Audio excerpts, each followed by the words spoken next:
Welcome back to Cards and Comics, guys. Today I have another pickup mail day video, a PC update. And this one is pretty special because this is the first of the new kind of pickup days I'm hoping to have more often, which is my combination of 90s cards and pre-war cards. So it's going to be a lot of fun because I'm going to combine the two into one mail day. Historically, I've split those mail days up just because the audiences were a little different, and I felt I could, better serve the people who just cared about vintage or about 90s cards. But since I'm really just focused right now on my player sets, my 90s collections, and my pre-war collections, I'm starting to, branch out a little bit. In the pre-war space, it's going to be fun. I think everyone's going to kind of like to see the progression. So here is my first part of my mail day. And this is going to be my pre-war, or let's say vintage, because some of this isn't pre-war, and some of this actually was picked up prior to me making the decision to kind of go all in on 90s and pre-war. So first card up is a card from a set I'm building, or just a collection. This is my my Pirates or Clemente collection, and this is the 68 League Leader card number 1 in the set, which is kind of cool.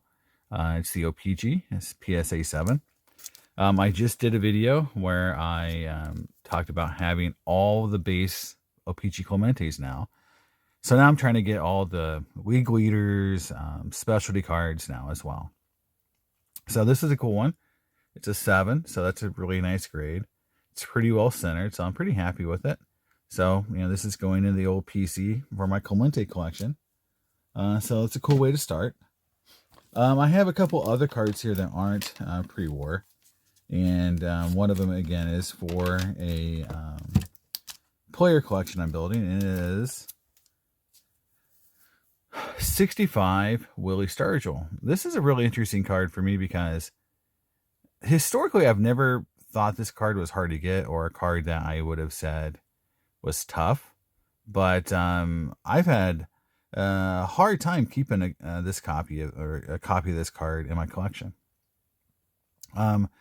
It's funny because it's gone up so much in value too, and it used to be a card that was like $120 or $85 to $120 back when I first collected it. Now, it's like almost $300 or something for this card, so it's kind of crazy how much it's gone up. It's a 30-year card. It's a beautiful card. I mean, people love 65, so I get it. Again, here's the back. This one's a little faded. You can see it right there. A little exposed to the sun. So a lot of people may not like that. To me, the backs are kind of a minor. I don't, unless the back's just got something just awful on it, I don't care if the backs are a little different or a little less, consistent condition as the front. And you can see it's very deep blue, just that one spot there. So it looks like that card may have been sitting out where the sun could hit that one little spot. I don't know. It's hard to say, but it's beautiful on the front and well centered. So it looks really great sitting in the holder here. So it's my PSA 8. And that completes my 60s run of Stargell cards. So I'm almost done with my Willie Stargell set. All the base cards. Next up is a 62 and a 71. Again, I was toying with the idea of building these sets, at least getting all the key cards and Hall of Famers from the set, and then getting a raw, and then building a raw common around it, and having these two sets as complete sets. And so I've sold one card for my 71 set, and it's a card I have a double of. And then 62s, I still have not sold anything. So I'm keeping all my 62s and 71s so far. I'm not really selling those cards. So I'm selling other stuff, but not these cards. And so it's, this is a 7, so it's not too tough. But this card's an 8, and it's a 62 Rocky Colavito. So, and it's a nice Colavito. Look at it. A little off center, but, 8s in this card are really tough. Here's the back. Here is the Alston back. So just two cards that I don't have for my collection. I just wanted to have them, and they're both like I call them like minor star kind of cards. And Colavito always sells a lot higher than most minor stars. He's a very popular non-Hall of Fame player. All right, next up is some pre-war cards I've picked up, including a pretty cool one, a big one for me. So I'm really interested in maybe putting the set, the T205 set together. So I've started picking up some singles here. Harry Lord, so from the White Sox, in a 4. There you go. And it's a really, I think it's, when I looked at it, I was pretty stoked by the evenness. It's a well-centered, and the wear is even. You don't get a lot of chipping on that gold for a 4. Here's the back. The back is actually very clean for a polar bear. Polar bear was, or I guess, was, it's no longer around, but it was like loose tobacco. And I know in the T206 set, it caused a lot more staining of the cards because the tobacco was loose versus being in a cigarette. So, but that back is actually super clean. Next up is, 2 cards I picked up at the Saratoga Sports Card Show. I may have showed them off already, but it's the Zach Wheat and the Hal Chase. Just wanted to kind of show you guys I am building some T205s, and so this is the 1 and the 1.5, so some Hall of Famers. Again, I think the Zach Wheat looks really nice for a 1, and here's the backs, and again, the Wheat has that back damage. It's a cycle back, and this is a Hassan. I'm not sure there's that many backs that are really that rare in T205. I need to study a little bit more to see like if there's some versions of backs. But it's not like the T206 set where you have these huge hierarchy of backs that you have to kind of sift through.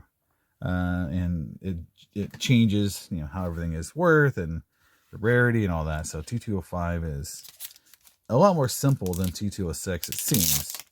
I'm sure there's going to be someone who's going to come on and correct me about the 400 variations to backs there are in T205, and and there's some much more rare than others and all that. So look forward to that education, because right now I just know all seem to be priced almost the same when I look at pricing. All right, the big one I picked up, and this is a really nice copy. It's a T2. It's a 1915 Cracker Jack Chief Bender. Now, I had this card at one point in a 5, and I sold it, and I really wish I hadn't done that, but hey, at the time I was kind of thinking about getting rid of a collection, and the collection I thought about getting rid of was Chief Bender, because I hadn't really added anything to him in a while, but I've kind of got the bug again, and I wanted to replace it. And in all honesty, and this isn't just, me being like, I'm so smart for getting rid of a better card and getting a cheaper card, but I like this card a lot more than my 5.5. I think it was a 5.5. It was either 5 or 5.5, because that one was very off center. And this card has great color and great centering. And I love the fact that you see a little staining, so it was a pack pull card. And here's the back. And the really bad thing about the back is it's just got some writing. You can see it right there.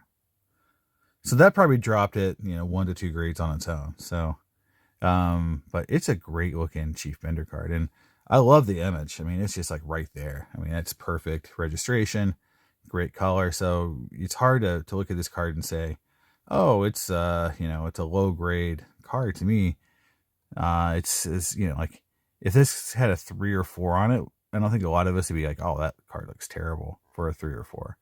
So that's what you want to do. If you're going to buy 1s and 2s, you want them to look like 3s and 4s and 5s, and that's and people will pay a little bit more money for those kind of cards. So I love this card. I'm glad I grabbed it. It was one of the ones I was nail biting at the end.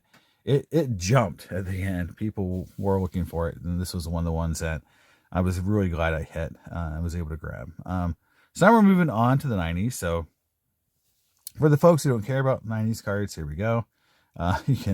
You can click off, and then maybe I'll see a spike in my video. I can see all the ratio of vintage to non-vintage fans in my channel.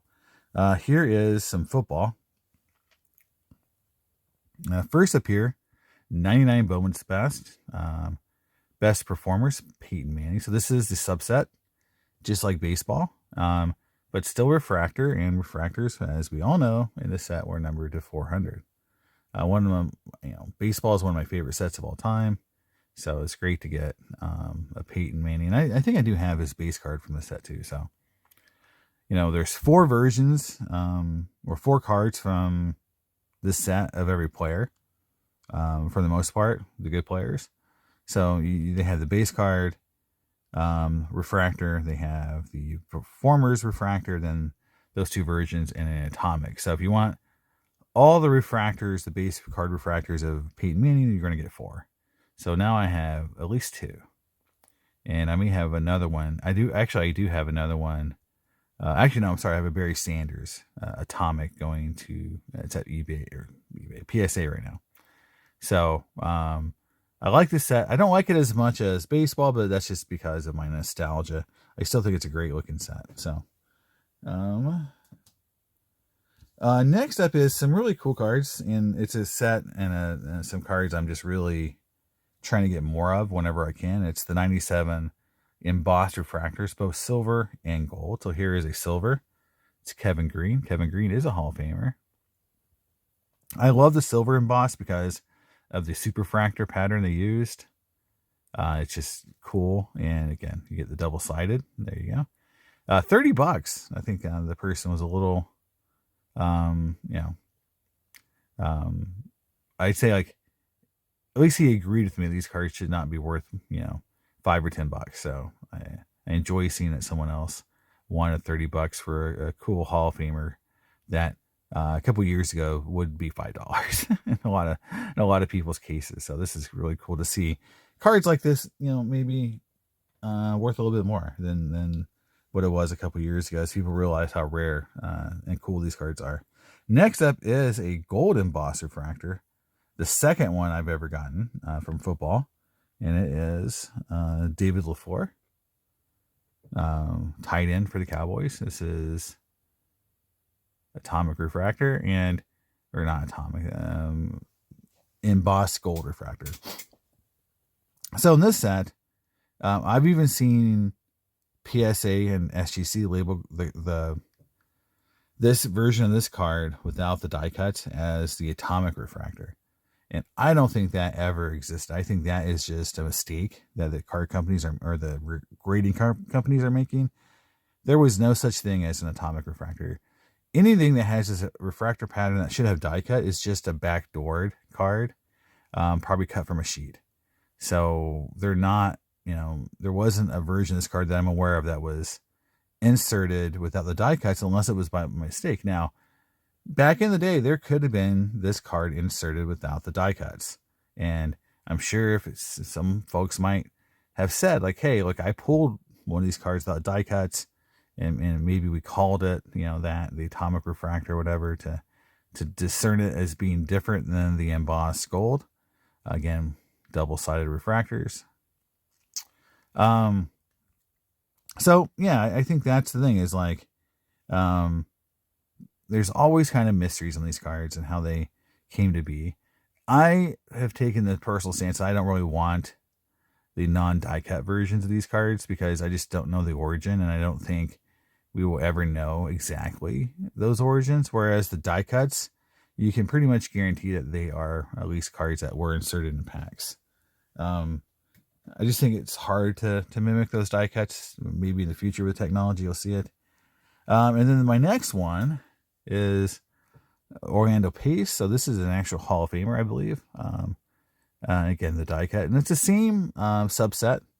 So I believe it says Impact, and yeah, really love it. And in my journey on holders, this is the one touch that's oversized in the well, so you can fit a penny sleeve. But yeah, and I'm not sure I'm going to send this off to get graded. Now I do have another Hall of Famer coming in from the set as well. That's raw. So I think maybe in the future I might get them graded, but I just don't know what they'd be worth graded compared to raw. I mean, I know it's going to be worth more, but I think a lot of these cards, due to the die cuts and everything, are going to grade in that 8 range and maybe even 7 range. And I'm not sure that's going to really elevate the price. And, so is it even worth to spend the extra money to get the card graded? So I'm kind of in that quandary. I think if registry guys really start bidding high on these cards because they're rare and they need them in a set, I might consider it. But for now, I'm just going to enjoy these beautiful cards raw for the most part. Moving on to baseball, here are some non-Griffey, Thomas, and Jeter cards. So the first one is, this is Bobby Jones. Again, it's the silver embossed, so you get that cool refractor pattern, and then you get the same thing on the back. Awesome. Bobby Jones, not a Hall of Famer, but he is in the set. Next up is a Jay Buhner 97 New Pinnacle. This is the Artist Proof Blue. And I just love this set. I just love the red, blues, and greens. All of them. They look all cool. And this is a set that I would probably put together at some point. As my collecting has evolved, I'm much more apt to be excited about a card if it's part of a set I'm building versus just a random card I picked up. And this set is a beautiful set, and it is a set that I would love to see in a binder. Could you imagine seeing this entire set in a binder? It would just probably blow you away, honestly. Probably one of the coolest things to probably ever view, if I could ever do it, is put that card set in a binder and show it off to someone someday. My binders, so I bought a couple more binders. I mean, I am really, looking at buying cards raw and putting them in binders, even from the 90s. It's fun to do. And, I just talked about this 97 Finest Embossed. It's like, I don't know if I need to really grade them. And if I'm going to put them in a binder for a set I'm building, I can always grade them later if I'm going to sell them. And then last of the non-Griffey, Thomas, and Jeters is a Barry Larkin domed hollow from 99. And I am going to pop it out of this holder and put it in my set because my set's raw. It's a binder set. And, back when grading first came on, I heard dealers doing that to a lot of vintage cards, especially 5, 6s, and 7s. They were busting those cards out and then putting them in higher grade raw sets. I'm like, why would you take a graded card out? It's grade, it's worth, and put it in a raw, it's going to be worth a lot less. And now I'm like, oh, I get it. You want to have your set and be able to look at it and display it. And you can always regrade it later. But this is a card in a set that, again, I've talked about quite a bit, but it's another card in the set, and I'm over 50% now on this set. But it was cool to get the Barry Larkin, and I have another one coming in as well. For anyone out there, there's all these bounties, in the hobby right now. I would definitely put a bounty out. I don't know how much I'd pay. But if someone could find the Frank Thomas, I've never even seen it. I've got the Jeter, I've got the Griffey, I've seen the Bonds. I've never seen the Frank Thomas in that set. So if someone has it, or someone knows someone who has it, I would definitely gladly give someone money for giving me a lead on that Frank Thomas, because it is one of the coolest cards that I'm still missing, and I would love to own that Frank Thomas, because that's going to be a key card for that set. Next up is a beautiful refractor set. It's 2000, so again, not technically 90s, but it's 90s adjacent, and it still carries over all the design coolness and just awesomeness of the 90s in the set. It's the Allegiance from Topps Chrome. Claim to fame is these are numbered out of 100. I want to do a video on it a little bit later, but the 90s and let's say the early 2000s are just the 2000s cards. There's a few of them that were numbered to 100 or less. It's just there's this pantheon of insert sets, refractors that are numbered 100 or below, and there's a hierarchy, and it's this whole thing of 90s cards numbered to 100 or below, and it's just this set is pretty much included into it. Honestly, a lot of collectors don't mind that this is a 2000 set because it looks like a 90s set. It has all like the Man refractors, Fortune 15s, kind of in that same vein. Beautiful card. Now this card was at the National And I tried to work a deal with it from a dealer, and he had it really expensive and wouldn't work with me on the price. So fortunately, there was one on eBay, and I bought it for half the price the guy wanted for his at the National, which was raw. So it's an 8.5, which I don't really care. I think it's a good enough grade. But what's cool about it is I now have the triumvirate. I've got the Griffey, I've got the Jeter, and I've got the Frank Thomas. So this is one of those sets where I have all three of the cards. And that's just pretty awesome. So every time this happens, it makes me really happy, because to have all three of the same, all three players I collect for the most part in the insert is sort of the goal, right? That's sort of like what I'm trying to do. And then moving on to some Frank Thomas cards. Just a regular silver refractor. Nothing special here. Not a very expensive card, but a double-sided refractor. Again, it's an 8, but it is what it is. It's got probably a scratch or something on it. They grade these cards really hard. The surface especially. So I bought it. I think it was less than $30. I mean, maybe even $20. So next up is a card that I actually had this card raw. And this came up and I sold so cheap, I just had it, went ahead and grabbed it. But it's the Lynchpins Frank Thomas 8.5. And I've got this card raw. They're tough to grade. I've graded, I think the Griffey came back in 8. So, I think 8.5 is fine. I would love to get a 9 in both the Griffey and the Thomas, but it is a cool card. And I may get the other card graded now. I need to look at the condition. But I know what this one is. So I have one card in my collection. I know it's an 8.5, and if I never upgrade it, it's still a cool card. And it's one of the fun and most fun inserts made of the 90s, honestly. The Lynchpins. All right.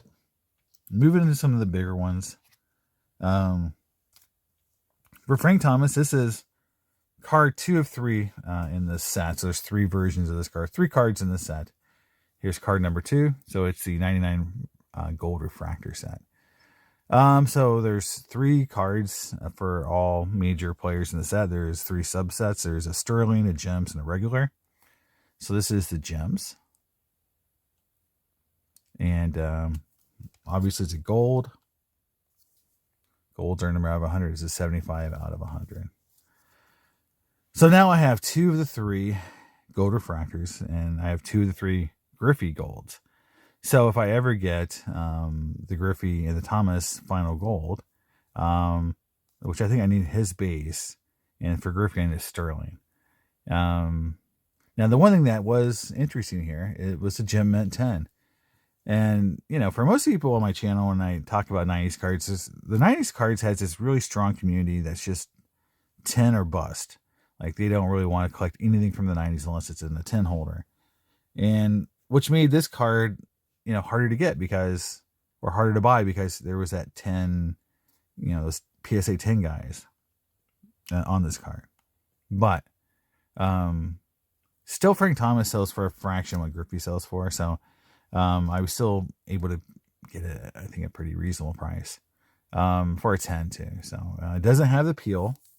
So it's been peeled until that really probably set it over the top in terms of surface condition. That peel, probably absorbed any hit it took. And it's just a cool one. Now, from the pantheon of my opinion of what the coolest cards from that set are, the subset. So to me, it goes regular, Sterling, Gems. So Gems to me is the least desirable of the 3 subsets, but other people might have different opinions. So that's my opinion. But as a rule, they do sell a little bit cheaper in the Gems versus, let's say, the base. Next up is a card I just picked up because I love the set. It's a 93 score Dream Team. I love the sepia kind of tone photos. It's a PSA 10. And again, it was like a $40 card. So I just went ahead and grabbed it. Love the set. It is from the base set too. Oh, I'm sorry. This is an insert. So this is an insert number 5 of 11. 11's weird. They don't usually do sets like that, but 5 of 11. Dream Team Griffey PSA 10. Always got to throw that in there. Next up is a card from my refractor set I'm building of Griffey. So here's the 97 Bowman's Best preview. So it gets confusing because you got the preview, then you got the regular. I believe the refractor pattern might be different. The one way you can always tell it's a preview is it has a P. So BBP, that means preview. Bowman's Best preview. So if you see the P in there, it's a preview. If you're buying raw, if you're buying graded, you'll hopefully see it labeled properly. It's only an 8. Or sorry, it's a 9. Oh, this one's a 9. I don't know what I'm thinking. But it's just another card I need for my Griffey 90s refractor set. And like I said, I love this refractor pattern. Again, it's the same as the 97 Finest Gold. So I can see why the Finest Golds were called the Atomics, because it's the same pattern as here from 97 Bowman's Best. So makes sense, but I don't think that was what Topps intended. So I think that's sort of like an after the market designation. But that's why, I'm not, I don't have all the information to see if that's what it was, but I think this is, it's the Bowman's Best cards were Atomic Refractors, not Finest. That term doesn't really use very often to describe Finest cards that I'm aware of. But there you go, the Griffey and a 9. And the last 2 cards are the biggie ones. Again, we just talked about the 100 gang for inserts from the 90s. Here's one of them. This is one of the 100 gang. So it's the Griffey mirror image. This is the fusion. I call them mirror images, but in this year they were called fusions. They were die cut, so they're die cut here and here. So you had the base card, you had the refractor, and the atomic. The base cards aren't numbered. The refractor is numbered out of 100, and then the atomics numbered out of 25. And the atomic fusions are absurdly expensive for both basketball and baseball. Here's the back, and again, this is like the mirror image cards in the past, and you got Ben Grieve. The cool thing is you can see they are numbered 13 of 100. So this is a card that eventually will probably be graded at some point, just because it's in that 100 gang. It's one of those cards that people hold to a higher esteem because it is in that pantheon of numbered rare refractors and inserts from the 90s. So I'm glad to have it. It went, I thought, pretty cheap. I usually expect to pay between $1,000 and $1,500 for the Gang 100 cards. And some cards more, some cards less, but in general, like, if a card comes up, I'm thinking it's not going to go less than $1,000, and this card did. So I was pretty stoked. And then last one, at least, is an autograph. I'm running out of the base autos to collect, and now I'm kind of like going to get forced to buy the golds and all the other stuff, or if I still want to collect them, which are way numbered less and harder to get. But these cards are still pretty tough. This is the 2000 Ionics, and so this card is really cool to me for 2 reasons. One, Griffey's still a Mariner, and that's a big point in its favor. 2, it's got a great auto. It has a little streakiness right here, but other than that, this card is notorious for having a terrible auto or faded autos. So this one looks great. It is a candidate for grading just because, I've got my other autos you can see right here that I've picked up this year. Again, this goes with them. Most of my autos are graded anyway, and so it's almost like I just want them all encapsulated and just kind of protected. So here you go. Just got it back. And it's got some chipping on the corner. See that little chipping there. So I don't think it's going to grade high. So it's not like a PSA 10 with a 10 auto. That would be ridiculous, but love the card. And it's one of the cards I've coveted for a long time. I really looked at it on eBay, and I finally made a deal when one showed up that I liked the best of all of them that I've seen so far. This is the one that has caught my eye the most, because the other ones have some issues with the autograph. So this one is really clean. So that's my mail day. Hopefully you guys thought it was cool. I do have about, well, not about, but I have 12 cards at PSA right now. And when I get those back, I'll do another video. I think they are, some of the, I won't say cliched, but they are from all of our old friends in the 90s sets that you'll recognize as I collect quite a bit. And or cards I've opened on my channel before, so you see some cards I've opened gig rated. So those are coming up, so I'll let you know when they come out, and I'll see you next time on Cards and Comics. Bye.